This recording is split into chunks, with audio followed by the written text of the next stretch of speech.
Welcome to the Appendix, where we read the primary sources of the past so the present can be better understood. Today on the Appendix, a special episode to commemorate Memorial Day and the soldiers who have fought for freedom. The following is an article written by Ernie Pyle from the front lines of World War II as he was embedded with U.S. soldiers in France. Ernie Pyle was an American journalist and war correspondent known for his compelling coverage of World War II. He was born on August 3, 1900, in Dana, Indiana. Pyle attended Indiana University, where he studied journalism and began his career as a reporter for the local newspaper, The Daily Student. After graduating in 1923, Pyle worked for various newspapers and gained experience in different reporting roles. In 1935, he joined the Scripps-Howard newspaper chain and started writing a human interest column called Hoosier Vagabond, which chronicled his travels around the United States. Pyle's down-to-earth writing style resonated with readers, and he quickly gained a loyal following. When World War II broke out, Pyle was initially assigned to cover the home front, focusing on the experiences of American soldiers and civilians. However, in 1942, he requested to be sent overseas to report directly from the front lines. Pyle's first-hand accounts of the daily lives and struggles of ordinary soldiers endeared him to the American public and made him one of the most beloved war correspondents of his time. Pyle covered the war in Europe, North Africa, and the Pacific, providing vivid descriptions of the hardships, sacrifices, and camaraderie of the soldiers he encountered. His dispatches were syndicated in over 300 newspapers, reaching millions of readers. Pyle's reporting humanized the war and highlighted the personal stories of the soldiers, earning him a Pulitzer Prize for journalism in 1944. Tragically, Pyle's life was cut short on April 18, 1845, during the Battle of Okinawa in the Pacific Theater. He was killed by enemy fire while traveling in a military jeep. Pyle's death was a significant loss for the journalism community, and he was mourned by the American public. Ernie Pyle's writing had a profound impact on how war was reported, emphasizing the experiences of individual soldiers rather than focusing solely on military strategy.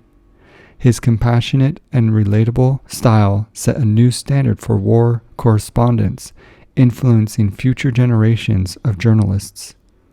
Numerous books have been published collecting Pyle's wartime dispatches, and he remains an iconic figure in American journalism. His legacy continues to inspire journalists and readers alike, reminding us of the importance of telling the stories of those who serve and sacrifice in times of war.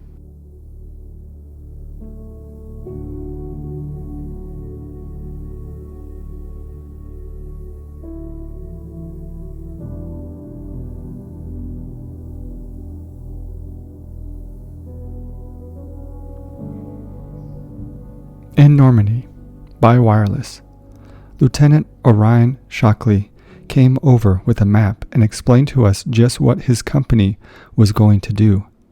There was a German strongpoint of pillboxes and machine gun nests about half a mile down the street ahead of us. Our troops had made wedges into the city on both sides of us, but nobody had yet been up this street where we were going. The street, they thought, was almost certainly under rifle fire. "This is how we'll do it," the lieutenant said. "A rifle platoon goes first. Right behind them will go part of a heavy weapons platoon, with machine guns to cover the first platoon. Then comes another rifle platoon, then a small section with mortars, in case they run into something pretty heavy. Then another rifle platoon. And bringing up the rear, the rest of the heavy weapon outfit to protect us from behind. We don't know what we'll run into, and I don't want to stick you right out in front, so why don't you come along with me? We'll go in the middle of the company." I said, "Okay." By this time I wasn't scared. You seldom are once you're into something. Anticipation is the worst. Fortunately, this little foray came up so suddenly there wasn't time for much anticipation. The rain kept on coming down, and you could sense that it had set in for the afternoon. None of us had raincoats, and by evening there wasn't a dry thread on any of us. I could go back to the tent for the night, but the soldiers would have to sleep the way they were.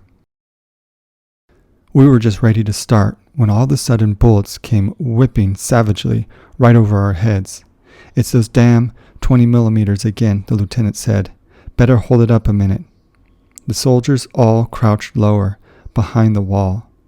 The vicious little shells wanged into a grassy hillside just beyond us. A French suburban farmer was hitching up his horses in a barnyard on the hillside. He ran into the house. Shells struck all around us. 2 dead Germans and a dead American still lay in his driveway. We could see them when we moved up a few feet.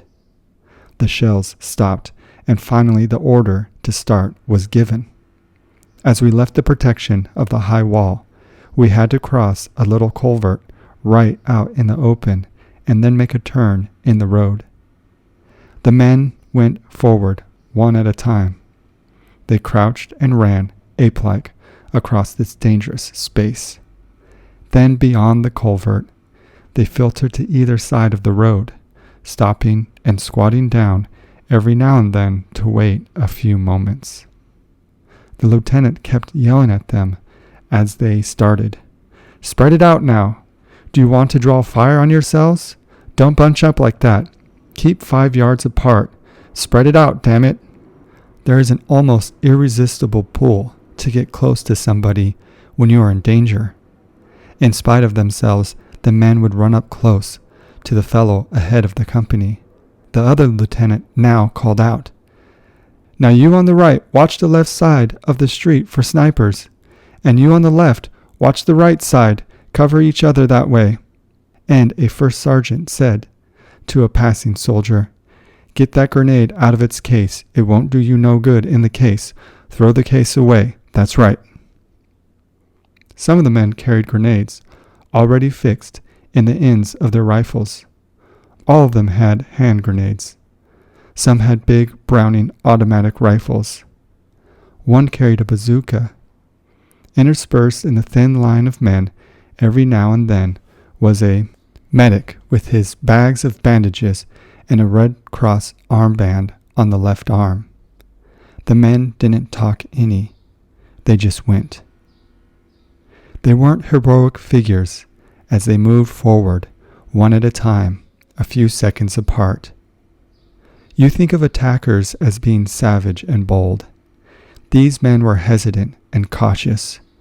They were really the hunters, but they looked like the hunted. There was a confused excitement and a grim anxiety in their faces. They seemed terribly pathetic to me. They weren't warriors.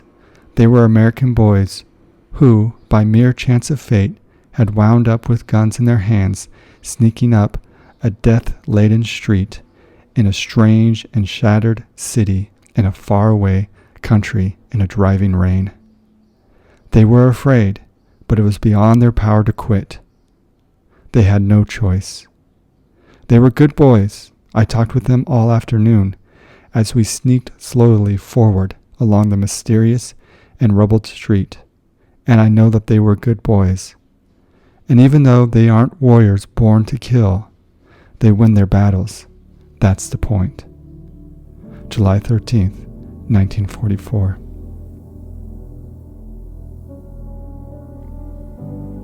Thank you for joining us for our primary source today on the appendix. We will see you in the stacks.